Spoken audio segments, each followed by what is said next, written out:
Well, sometime in late December and early January, my cardiologist, who was a surgeon cardiologist, determined through tests that I had a problem with my aortic valve called stenosis. Stenosis meant that it's shrinking and it's not doing the job.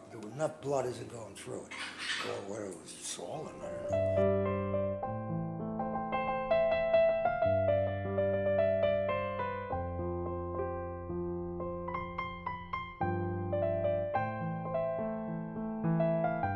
So we decided, Angela, my wife, and me, and the surgeon, that we should replace it, but instead of doing it in the normal, quotation marks, way of an open heart surgery, there was a new process where they would go through what is known as the femoral artery.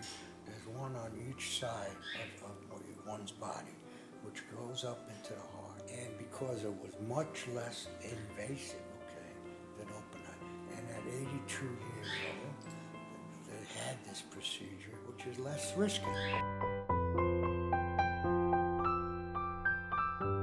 After Grandpa had his valve replacement, he came home, and I was living with him at the time, and he came home, and he was doing really well. He recovered really quickly, he was up and moving, he was cooking again, potting basil again, just being good old Grandpa. And I moved out at the end of February, so at the beginning of March I moved out.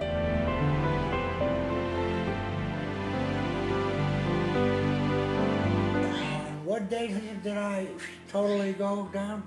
The 7th of March. On the 7th of March. Now this happened in January, so we got through February during the operation was sometime in February. On the 7th of March, back home, after 3 visits to the hospital and being told there's nothing wrong, go home.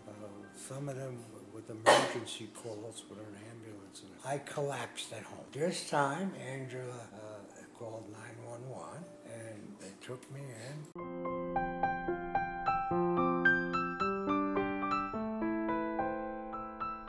So we're looking for infection, couldn't find it. Going in, kept sending them home. In the meantime, this went on for a good 4 weeks. And then Friday morning, he'd gotten up to go to the bathroom. And this was like at 5 o'clock. Grandma ended up calling the ambulance, took him in. Grandma called me at like 7 o'clock in the morning. So I went into the hospital. I called my dad, and Dad said, well, Grandpa's in the hospital on life support. He fell last night, and, no one knows what's wrong with him. So, I had no idea what to do. I couldn't breathe. I was freaking out. And, of course, I rushed up to the hospital.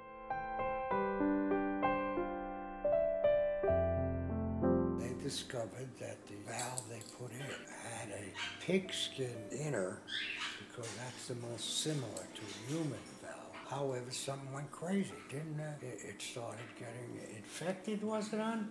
Well, we didn't know it at the time. No, we didn't know at the time. So between 3 different visits to our cardiologist and even visits to the hospital, we came to the conclusion that they couldn't find out what was wrong and that it was nothing serious,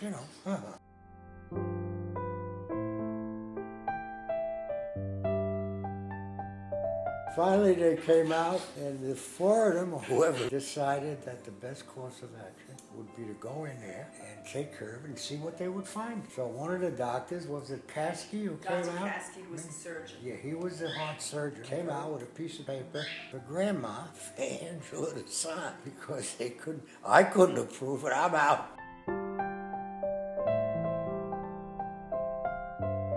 When I did sign this paper, I will tell you right now that I said to my sons, I said, we have to give your dad a chance. We have to do this. I said, but you know what? I give him to God. Whatever God wants to do, it's totally up to him. I have whatever he wants to do, I give him to God. And I meant that very, very sincerely. Well, if you had to give me to anybody, that was a good person to give it to.